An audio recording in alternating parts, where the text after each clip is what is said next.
Video కనుక నచ్చితే ఖచ్చితంగా లైక్ చేయండి. ఎపిసోడ్లోకి వెళ్తే ఇక ఇంటి డాబా పైన కబడ్డీ పోటీ ఆడడానికి మొత్తం అంతా సిద్ధం చేస్తారనమాట.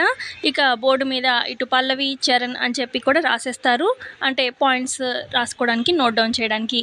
ఆ తర్వాత ఇక 2 టీమ్స్గా డివైడ్ అవుతారు. పల్లవి వైపేమో బామ్మ, ప్రసాదరావు, చంటి, ఉష ఉంటారు.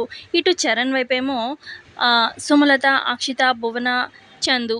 సో ఇలా 5 మెంబర్స్ అటు ఇటుగా ఉంటారనమాట. ఇక ఇటు చరణ్తో అంటుంది సుమలత, అదేంట్రా ప్రాక్టీస్ మ్యాచ్, అది కూడా పల్లవితోనా అని చెప్పి అనగానే ఇటు పక్క నుంచి ఏమో పల్లవితోని బామ్మ చెప్తూ ఉంటుంది. పల్లవి బామ్మకి, మీ మనవడు నాతో ఏమి ఊరికే ఆడట్లేదు బామ్మగారు, చిన్న పందెం అంటే నాతో ఆడడానికి ఒప్పుకున్నారు అని చెప్పి అనగానే ఇటు అక్షిత, అదేంటి ఏం పందెం చరణ్ అని చెప్పి అనగానే ఇటు పల్లవి చెప్తుంది, బామ్మగారు పందెం ఏంటంటే ఒకవేళ మీ మనవడు చరణ్ కనుక గెలిస్తే 24 గంటలు ఆయన చెప్పినట్టుగా నేను చేస్తాను, అది ఏ పనైనా సరే ఎంత కష్టమైనా సరే ఆయన చెప్పినట్టుగా చేస్తాను అని చెప్పి ఇటు పల్లవి చెప్తూ ఉంటుంది. ఇక ఇటు చరణ్ చెప్తాడు, మమ్మీ నేనేం ఒప్పుకోలేదు ఈ ప్రాక్టీస్ మ్యాచ్కి, నేను డెఫినెట్గా గెలుస్తాను కబడ్డీ పోటీలో, ఎందుకంటే నాకు ఆల్రెడీ చాలా టచ్ ఉంది, దానికి కబడ్డీ ఏం తెలుసు, డెఫినెట్గా ఓడిపోతుంది. అది ఏం పెట్టిందంటే కండిషన్, అది ఓడిపోతే 24 గంటలు నేను ఏ చెప్తే అది చేస్తానని చెప్పి మాటిచ్చింది. సో దానికి టార్చ్ స్పెల్లింగ్ రాయిస్తాను.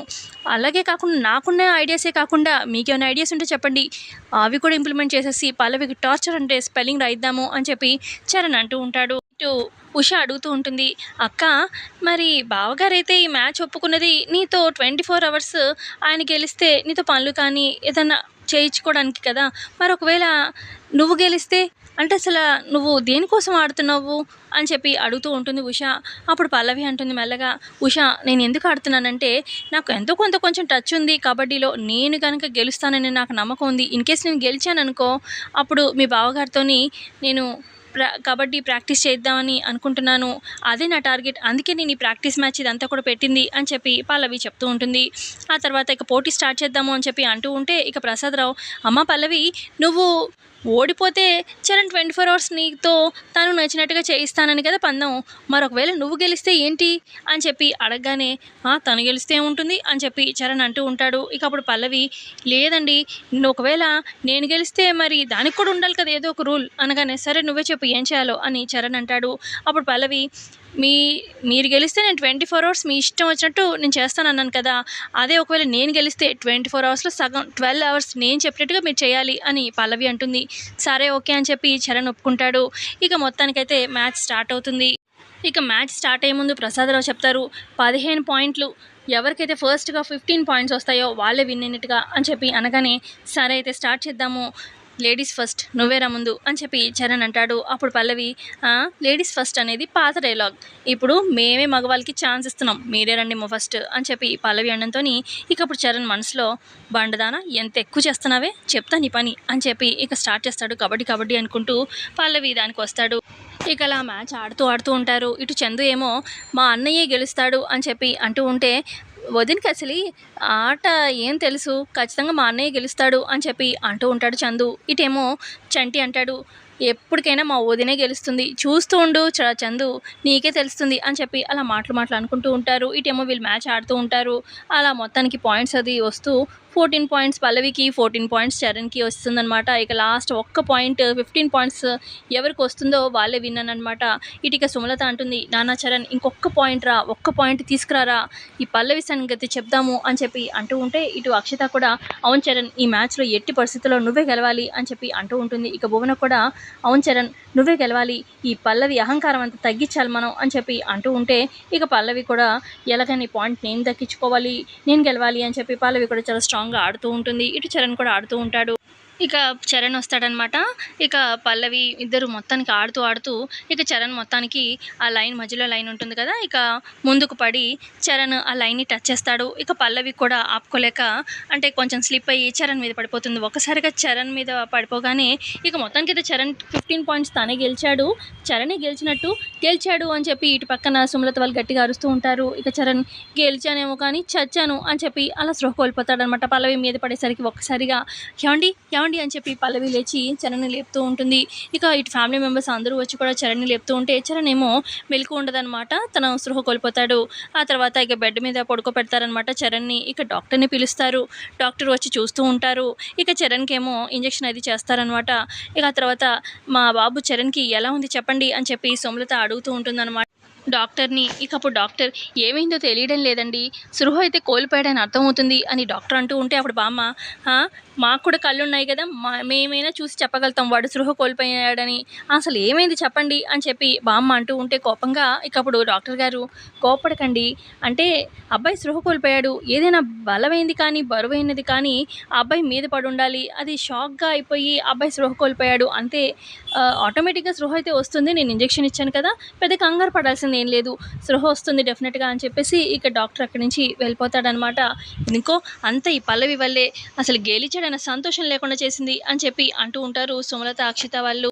నేనేం చేశాను అత్తయ్య, కావాలని చేసినట్టుగా అంటారు అని చెప్పి పల్లవి అంటూ ఉంటే ఇక అప్పుడు సుమలత అంటుంది, నా కొడుక్కి స్పృహ రానివ్వు, నీతో నరకం స్పెల్లింగ్ రాయిస్తాడు, 24 hours నీ పని అయిపోయిందే అని చెప్పి అనగానే ఇక అప్పుడు పల్లవి అంటుంది, మీ అబ్బాయి చెప్పినట్టుగా చేస్తానన్నాను, మీరు చెప్పినట్టుగా కాదత్తయ్య అని చెప్పి పల్లవి అంటూ ఉంటే నా మనవడు ఎలా చేయాలో చూసుకుంటాడులే, వాడు మేలుకు వచ్చాక పదండి ఇక్కడి నుంచి అని చెప్పి బామ్మండంతో అందరూ అక్కడి నుంచి వెళ్ళిపోతారు. కానీ అక్కడ సుమలత అక్షిత భువన పల్లవి ఉంటారు.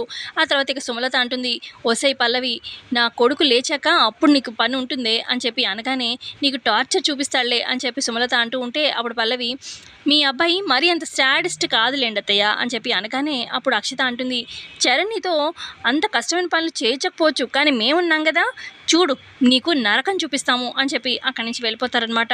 ఆ తర్వాత ఇక ఎంతసేపటికి చరణ్కి మెలకు రాదు. ఇక చరణ్ రూమ్లో ఇటు చందు ఉంటాడనమాట. సడన్గా చరణ్కి మెలకు వస్తూ ఉంటే మమ్మీ అన్నయ్యకి మెలకు వస్తుంది అని చెప్పి చందు అనడంతో ఇక బయట ఫ్యామిలీ మెంబర్స్ అందరూ పరుగున వస్తారనమాట.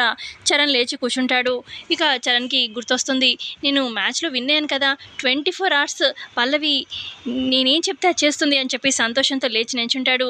ఒసై పల్లవి నీ పని అయిపోయింది అని చెప్పి అనగానే అదేంటండి అంత సీన్ లేదు అని చెప్పి పల్లవి అంటూ ఉంటే, ఏ అన్నయ్య నువ్వు స్పృహ కోల్పోయావు అన్నయ్య అని చెప్పి చందు చెప్తూ ఉంటాడు. స్పృహ కోల్పోతే ఏముంది, మహా అయితే 24 hours ఒక 2 hours నిద్రపోయి ఉంటాను, మెలకు వచ్చింది, ఇంకా 22 hours ఉన్నాయిగా, నీకు టార్చర్ చూపిస్తాను, మమ్మీ ఇంకేమన్నా మీకు ఐడియాస్ ఉంటే చెప్పండి, మొత్తం పల్లవి మీద రుద్ది దానికి బాగా పులుసు అనకూడదాము అని చెప్పి చరణ్ అంటూ ఉంటే అది కుదరదులేరా అని చెప్పి అంటూ ఉంటుంది సుమలత అక్షిత.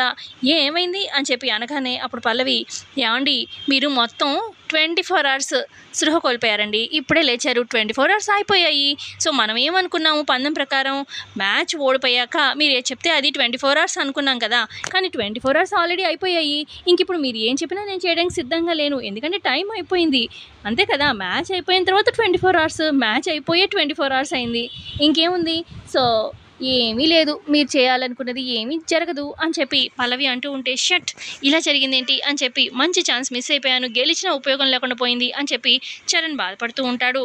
మరోపక్క ఇటు గుండమ్మని చూపిస్తారు. గుండమ్మ తన రూమ్లో ఇక పల్లవి చిన్నప్పుడు ఈ పాప ఫోటో చూసుకొని బాధపడుతూ ఉంటుంది.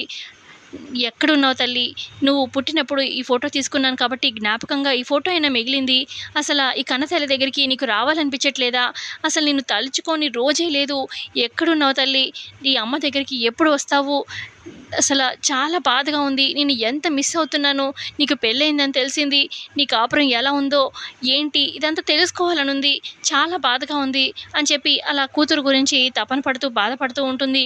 ఇక సడన్గా తనకి ఇక గుండెలో నొప్పి వచ్చేసి చేతిలో ఉన్న పల్లవి చిన్నప్పటి పాప ఫోటో పడేస్తుందనమాట. ఇక ఒక్కసారిగా తనకి కొంచెం చెస్ట్ పెయిన్ అది రావడంతో ఇక ఫోటో అది పడివేసి గుండెమ్మ కూడా ఒకసారిగా స్పృహ కోల్పోయి కింద పడిపోతుంది.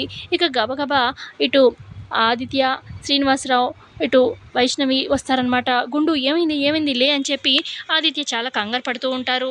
సో ఇంతే అండి వాళ్ళ ఎపిసోడ్లో జరిగింది. నచ్చితే లైక్ చేయండి. Thanks for watching.